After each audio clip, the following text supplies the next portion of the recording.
Shalom, salam sejahtera untuk kita semua.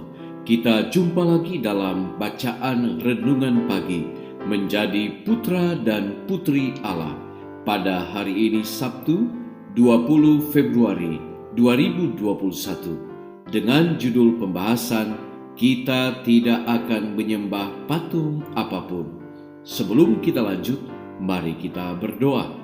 Bapa di sorga, saat ini kami kembali akan membaca dan merenungkan firman-Mu. Roh Kudus-Mu menuntun kami, dan kiranya firman ini boleh menjadi berkat, kekuatan, dan penuntun dalam kehidupan kami. Berfirmanlah ya Allah, kami siap mendengar. Dalam nama Yesus kami sudah berdoa. Amin. Ayat tema kita pada hari ini diambil di dalam kitab Keluaran pasal 20 ayatnya yang keempat dan ayat yang kelima. Firman Tuhan berkata, "Jangan membuat bagimu patung yang menyerupai apapun yang ada di langit di atas, atau yang ada di bumi di bawah, atau yang ada di dalam air di bawah bumi. Jangan sujud menyembah kepadanya atau beribadah kepadanya."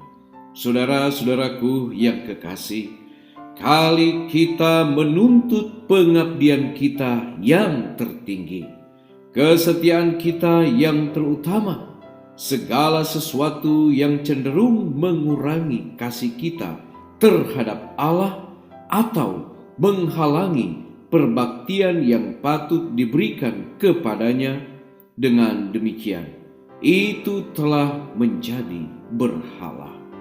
Bagi sebagian orang, tanahnya, rumahnya, dagangannya itulah berhala-berhala.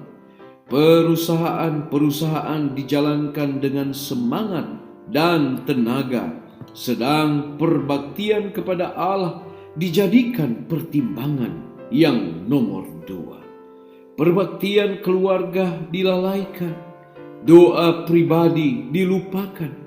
Banyak orang mengaku bertindak adil terhadap sesamanya manusia, tetapi tampaknya mereka hanya sekedar menutupi kewajibannya saja. Tetapi tidaklah cukup hanya memeliharakan 6 hukum yang terakhir dari 10 hukum. Kita harus mengasihi Tuhan Allah kita dengan segenap hati. Tidak ada suatu apapun yang kurang dari penurutan kepada setiap perintah, dapat memenuhi segala tuntutan hukum ilahi itu.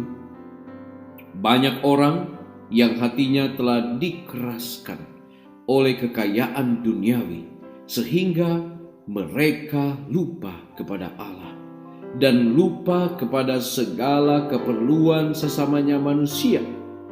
Orang-orang yang mengaku dirinya Kristen menghiasi dirinya dengan permata intan, kain-kain rendah, pakaian-pakaian yang mahal, sementara umat Tuhan yang miskin kekurangan segala keperluan hidup.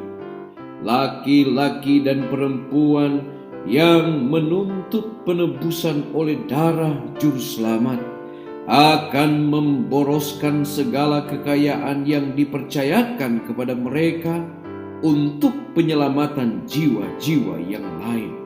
Lalu kemudian dengan bersungut-sungut membagikan dengan kikirnya persembahan mereka untuk agama, memberikan dengan bebas hanya kalau pemberian itu akan mendatangkan kehormatan kepada mereka. Inilah orang-orang penyembah berhala. Apapun yang mengalihkan pikiran dari Allah mengambil rupa sebuah berhala. Dan itulah sebabnya ada begitu sedikit kuasa di dalam jemaat dewasa ini. Hukum kedua melarang penyembahan Allah yang benar oleh patung-patung atau sesuatu yang menyerupai apapun. Pikiran yang dipalingkan dari kesempurnaan Yahweh yang tiada terhingga akan tertarik kepada makhluk dan bukan lagi kepada Khalik. Saudara-saudaraku yang kekasih, Allah adalah penyelidik hati. Ia membedakan antara perbaktian hati yang benar dengan penyembahan berhala. Mari kita berdoa. Bapa di sorga, kembali kami pagi ini Tuhan merasa bersyukur untuk nasihat firman-Mu. Tolonglah kami Bapa, agar kami boleh memiliki satu kemampuan untuk menuruti akan firman-Mu. Di dalamnya kami boleh menurut akan hukum-hukum-Mu. Tolonglah kami Bapa, agar kami memiliki satu hubungan yang baik dengan Tuhan, meninggalkan akan hal-hal yang menjadi pemisah antara kami dengan Engkau sebagai Khalik pencipta manusia. Tolonglah kami agar kami boleh memusatkan satu kehidupan yang akrab dengan Tuhan, beribadah kepada Tuhan, membuat ibadah-ibadah baik secara pribadi maupun secara jemaat, secara organisasi, untuk selalu dekat dengan Tuhan. Oleh karena ya Bapa, sadarlah kami ketika kami telah menomorduakan Tuhan, maka hal-hal yang kami lakukan itu adalah bagian dari ilah lain. Bapa di surga, ketika kami akan melangsungkan akan setiap kegiatan-kegiatan kami setiap hari, ajarlah kami Tuhan untuk memiliki satu komitmen untuk menyokong pekerjaan Tuhan lewat harta, tenaga, kekuatan, karunia-karunia yang Tuhan percayakan bagi kami. Bapa di surga, ketika kami akan memulaikan aktivitas hari ini, kami kembali menyerahkan hidup kami ke dalam tangan Tuhan. Penjagaan perlindungan Tuhan menjadi bagian kami. Umat-umat Tuhan dimanapun kiranya Tuhan berkati setiap usaha, kerjaan, mata pencarian, usaha-usaha yang mereka lakukan, kiranya Tuhan berkati. Bapa di sorga, terpujilah Engkau dari sekarang sampai selama-lamanya. Kami bawa doa ini hanya di dalam nama Yesus yang menjadi Tuhan dan Juru Selamat kami. Amin. Baik, pertemuan kita pagi ini telah selesai. Kita akan jumpa lagi besok. Shalom, Tuhan Yesus memberkati.